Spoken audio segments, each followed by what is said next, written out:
Throughout history, the minds of serial killers have fascinated and horrified us. Today, we delve into the chilling story of Joseph Robert Miller, a name that haunts the annals of true crime. Who was he? What drove him to commit such unspeakable acts? Join us as we unravel the twisted tale of a man whose name became synonymous with fear. Joseph Robert Miller was born January 15, 1955, as Joseph Robert Turkson. He was abandoned shortly after his birth at an orphanage. Luckily, Joseph was adopted. He was adopted by a Chicago couple who changed his last name to match theirs, Miller. His adoptive parents were strict disciplinarians. It is reported that he was often beaten and subjected to other forms of corporal punishment. As a result of this upbringing, Joseph had anger issues from a very early age. In addition to having anger issues, Joseph began demonstrating a criminal mentality from a very young age. He began committing petty crimes, such as theft, as a young boy. His criminal tendencies followed him into adulthood. By the time he was 23 years old, Joseph had been arrested 11 times. His crimes included theft, carjacking, and sexual assault. Somehow, he was able to negotiate plea deals following his arrests and only served short stints in prison. Joseph moved around a little during his early adulthood, living in Bloomington, Waukegan, and the state of Virginia. When he was 23, he settled in Skokie, Illinois, and married his wife, Marcia. He started working as a pizza delivery man. It seemed, perhaps, that Joseph Miller was starting to build a life as a productive member of society. But everything was not what it seemed. On October 25, 1977, a 31-year-old known prostitute named Martha Ryan, also known as Martha Kowalski, was reported missing from Chicago. Martha was last seen in the company of a young man who drove an orange Chevrolet Vega. Martha's friends said she had a date that evening. She had been wearing blue jeans, brown high heels, and a red jacket lined with a fur collar. 8 days after she was reported missing, her body was found wrapped in a blanket in the bushes behind a liquor store in Skokie. Joseph Miller was known to the police department and was suspected as he drove an orange Vega. For starters, he lived just down the road from where the body was found. He was currently in the county jail serving a 60-day sentence for contributing to the delinquency of a minor. While still investigating Martha's death, another body was found the following day. The second body was that of 22-year-old known prostitute Ann M. Both women had been strangled and were known prostitutes. The investigators hit the streets to question other prostitutes. One woman claimed that Joseph Miller and his wife Marcia frequently hired prostitutes, including herself. She claimed that she knew one of the victims and that she was a frequent customer of the Millers. Joseph Miller was arrested and charged with 2 counts of murder on November 5, 1977. While in police custody, police obtained a search warrant for Miller's car and apartment.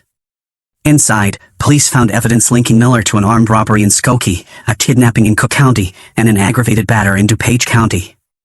With this evidence, Miller became the prime suspect in several other unsolved murders in the area dating back to 1976. Prosecutors told the media they planned to seek the death penalty. Joseph Miller did not deny his involvement. In fact, he confessed to the 2 murders. He said he had strangled the women when they asked for payment following sex. He wrapped them in bed sheets and towels, later dumping their bodies in isolated areas. He said his wife Marcia had assisted with disposing of the bodies, and she was charged with felonious concealment of a homicide. It is unknown what sentence, if any, she received for her involvement. During court proceedings, the judge ruled that the evidence found inside Miller's home and apartment was inadmissible due to procedural errors on the part of the police during the arrest process. Prosecutors wanted to compel Marcia Miller to testify against her husband, but she refused. Fearing they lacked evidence to convict, Cook County prosecutors offered a plea deal to Joseph Miller. Joseph Miller was convicted of 2 counts of murder, aggravated battery, kidnapping, and armed robbery. He was given a 30-year sentence, with a chance of parole after 15 years. Joseph Miller began serving his sentence at the Illinois River Correctional Center in Canton, Illinois. He participated in sex offender rehabilitation programs and was known to be a model prisoner. In the mid-1980s, Joseph suffered a severe injury to his leg. This caused permanent disability, and the confessed murderer began to draw a disability pension from the state of Illinois. After serving the minimum of his sentence, 15 years, Miller applied for parole. The parole board considered his record as a model prisoner as well as his disability. It was determined that Mr. Miller was no longer a threat to society, and he was released on parole in April 1993. Upon his release, Miller decided to move to Peoria at the suggestion of a prison chaplain. Once in Peoria, Joseph resided in a senior living community with several elderly residents, despite only being in his late 30s. He was known to be very friendly and active in activities. He attended church and went to nursing homes with other residents to pray for the nursing home patients. He was well liked in the community, but many did not know of his dark past. Joseph began seeking work as a day laborer to supplement his disability income from the state of Illinois. He would perform odd jobs around elderly people's homes. In August of 1993, 88-year-old Bernice Fagat hired Joseph to do some home repairs. A few weeks later, the newspaper deliverer notified police that several newspapers were piling up at Bernice's home. Police did a wellness check, but Bernice was not in her home. She was reported as a missing person. Police interviewed her neighbors, family, and friends. Police worked feverishly to find the elderly woman. Around the same time, the bodies of 3 women were discovered in a ditch outside of Peoria. The women had all been murdered and were in various states of decomposition. They were eventually identified as 34-year-old Marcia Logue, 26-year-old Helen Dorrance, and 42-year-old Sandra Sesnigi. Marcia had been bound and gagged. Her cause of death was determined to be a result of blunt force trauma and multiple stab wounds. The other 2 victims had been strangled. All 3 were known prostitutes in the Peoria area. According to witnesses, Marcia Logue was last seen on September 15, 1993. She was getting into a dark maroon van driven by a white man described as approximately 45 years old. Sandra disappeared the same day. Helen disappeared just a few days prior. A staff member at the correctional center in Canton, Illinois, heard about the murders and notified Joseph Miller's parole officer of the crimes and similarities to his known murders in Cook County. On September 23, 1993, Bernice Fagat's vehicle was found in a parking lot near the senior living community that Miller resided in. Joseph was brought in for questioning a few days later. He permitted officers to search his apartment and vehicle. He denied being involved in the crimes. Police didn't need Miller's confession this time. Inside Bernice's car, police located a knife with Miller's fingerprints on it. When confronted with this evidence, Miller admitted it was his. He said he had dropped it while driving and was not sure how it ended up in Fagat's car. With this evidence, police secured a warrant for his arrest under the charge of burglary. Meanwhile, Bernice was still missing. Continuing their investigation, police found numerous pieces of evidence linking Miller to the 3 murders. Police seized women's clothing, blood-stained sheets, a mattress covered with dried blood on it, and blood stains on the bedroom wall. Several strands of human hair and other fibers were also collected. Forensic examiners used this evidence to collect DNA evidence, which positively linked Joseph Miller to the murders of all 3 women. In Bernice's vehicle, police also found a rug and knife in the trunk of the car and dried blood stains on the back seat. A witness and neighbor of Bernice Fagat identified Joseph Miller as a repairman hired by the elderly woman to do house repairs around August 28, when she was last seen. A security guard at the senior living community where Miller lived told detectives that he saw Joseph Miller driving a maroon Oldsmobile on multiple occasions. At the time, the guard had no idea it belonged to a missing person or that it had been identified as the vehicle picking up one of the murdered women. A friend of Miller's also came forward, stating he had been in the vehicle with Miller and found Fagat's social security card in the glove box.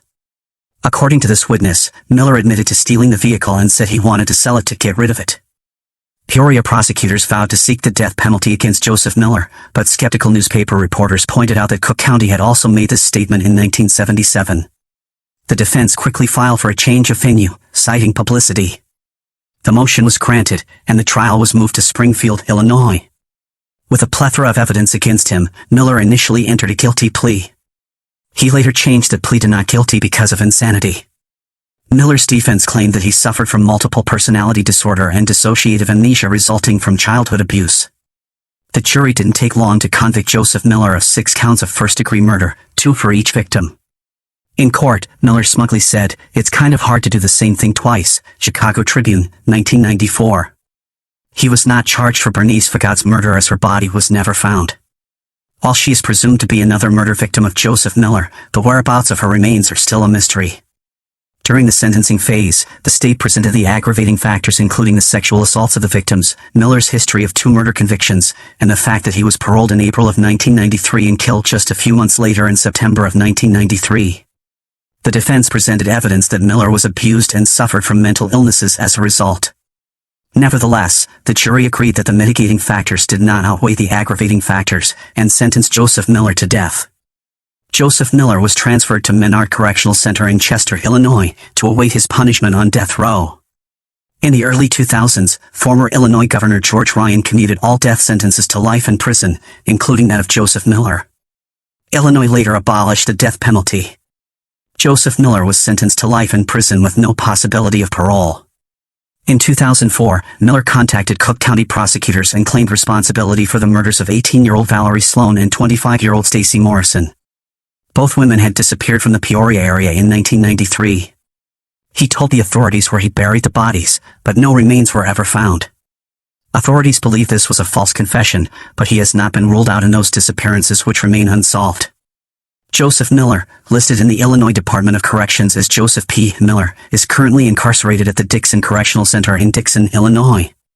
He is currently 69 years old. He has no chance of freedom ever again, but the second chance he was given in 1993 resulted in the murders of at least 4 more women. The system has failed. Joseph Robert Miller's reign of terror left a permanent scar on the communities he touched. Though his story has come to an end, the memories of his atrocities remain a stark reminder of the darkness that can dwell within the human soul. Thank you for watching. If you found this video informative, please like, share, and subscribe for more true crime stories. Stay vigilant, and remember to always stay aware of the shadows.